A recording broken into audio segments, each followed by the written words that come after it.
Good morning, y'all. How y'all doing this morning? So in this video, we are setting up and preparing and putting together a makeshift chicken tractor for our meat birds that you'll see us move into this makeshift chicken tractor.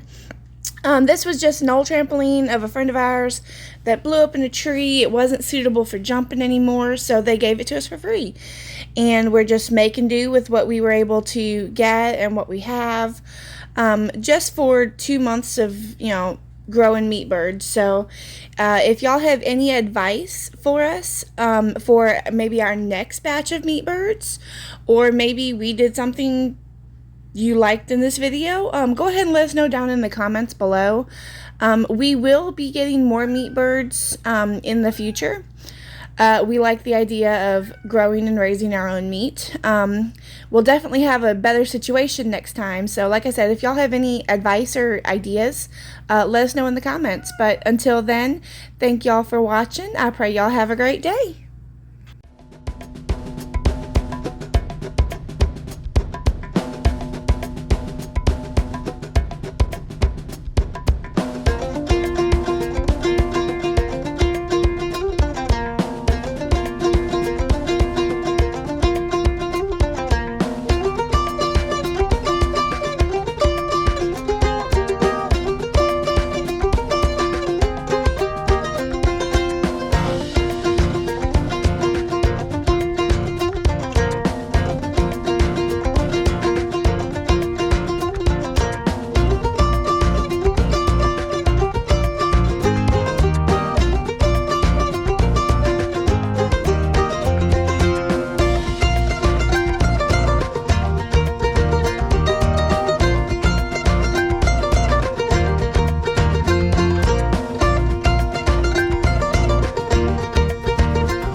Yeah, but then we have to find something bigger to cover it with.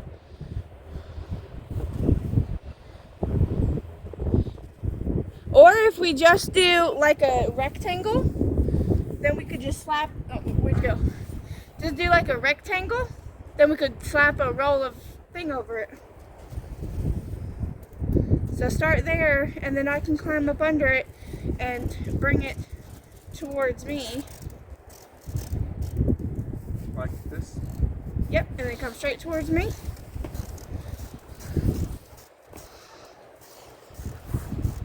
We're gonna have to go all the way towards you.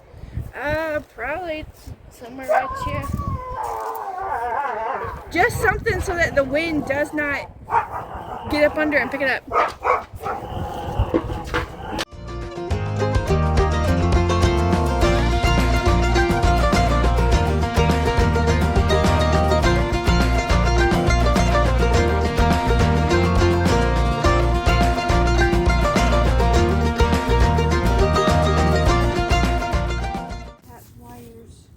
Attach it up here too.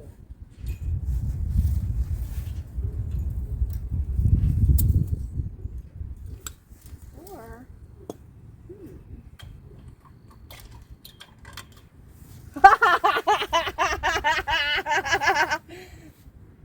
You're smart. Man!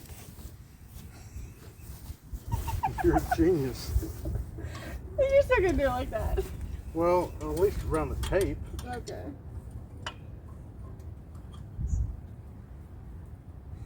Sometimes I amuse myself. Until the wind blows it off.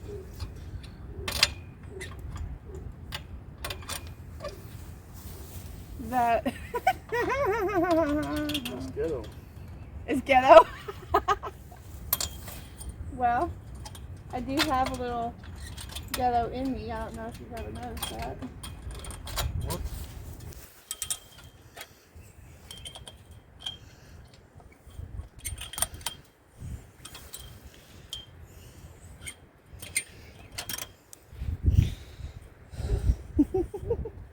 That's actually super smart. You're proud of yourself, aren't you? Yeah, man. I was just like, well, we need to attach wires. I was like, well, wait a second. We have these hooks here we could use. These built-in hooks. Look at that.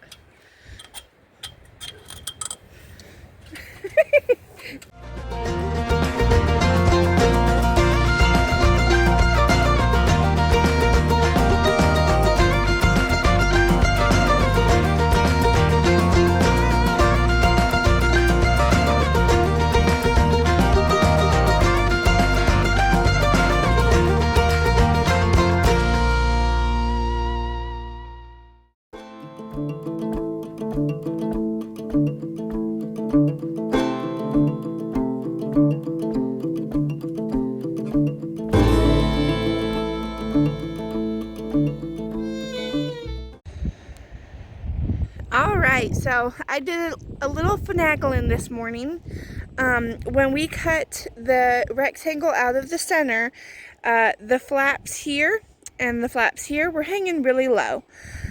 So what I did this morning was poked holes in the jumping mat and zigzag strung it up just like a shoestring. So it's doing its job of just keeping the flaps up. Now, y'all may be wondering why we cut a big old square out of the center of the trampoline. That is for the chickens to get some sun.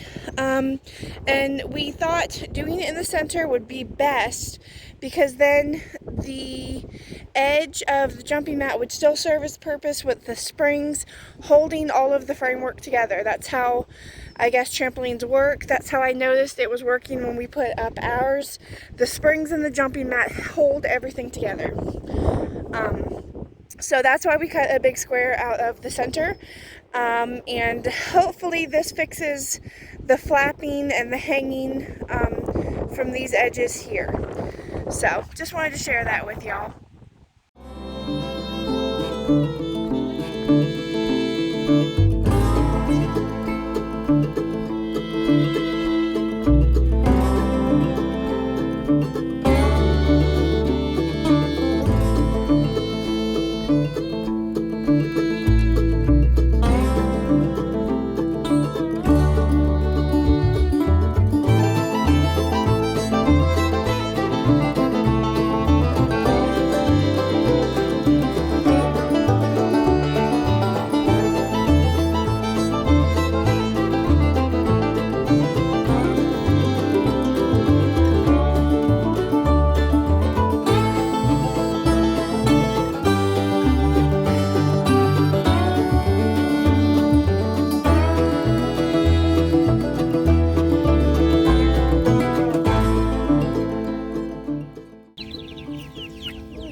Hey y'all, just wanted to jump on here and let you know that at some areas of the base of the trampoline, where the chicken wire meets the grass, there was some spaces where it didn't really go down all the way to the ground. So we did have to add some extra chicken wire at the base of the trampoline, at the bottom of the poles and what have you, just to make sure that the chicks could not get out anymore, because we did have quite a few escape artists. So just wanted to let y'all know that.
over too.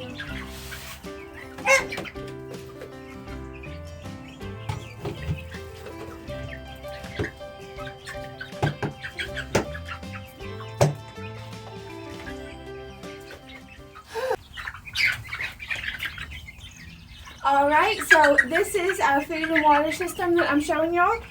This right here is the food bucket, just a 5-gallon bucket. We put holes at the bottom. You have 4 holes spread out.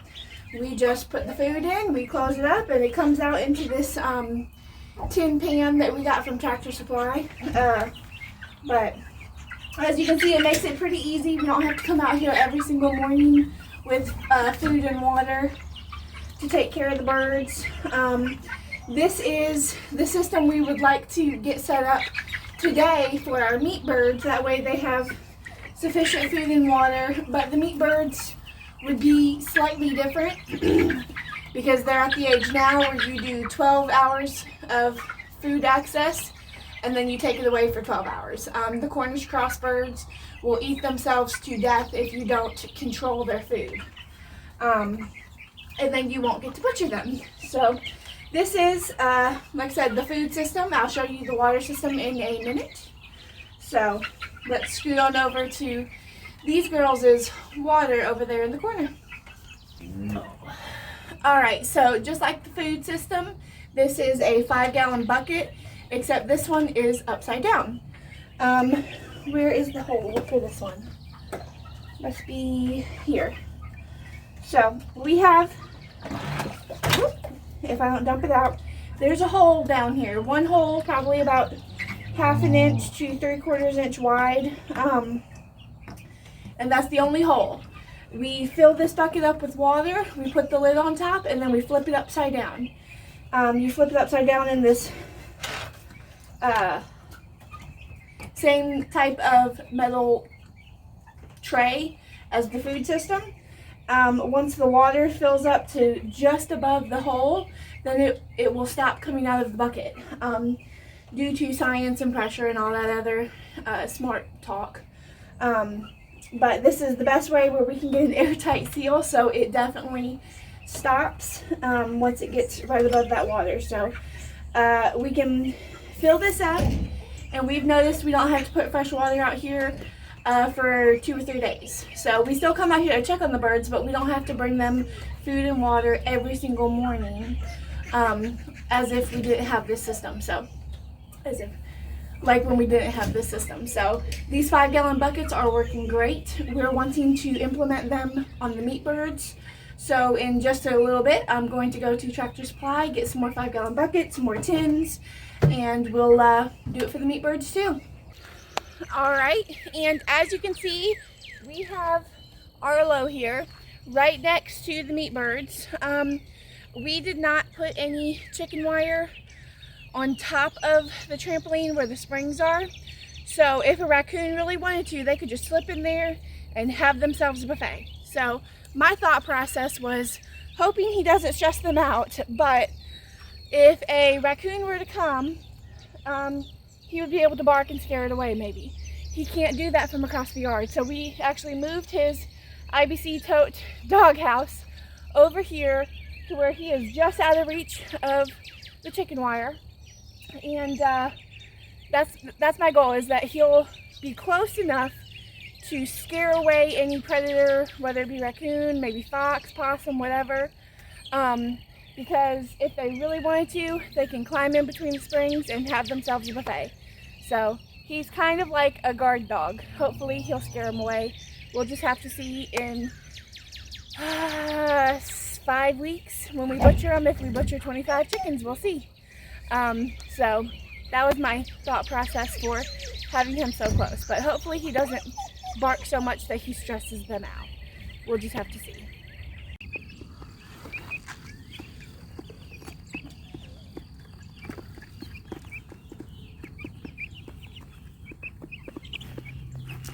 Alright, so that's how we have our meat birds and our chicken feeders and waters all set up.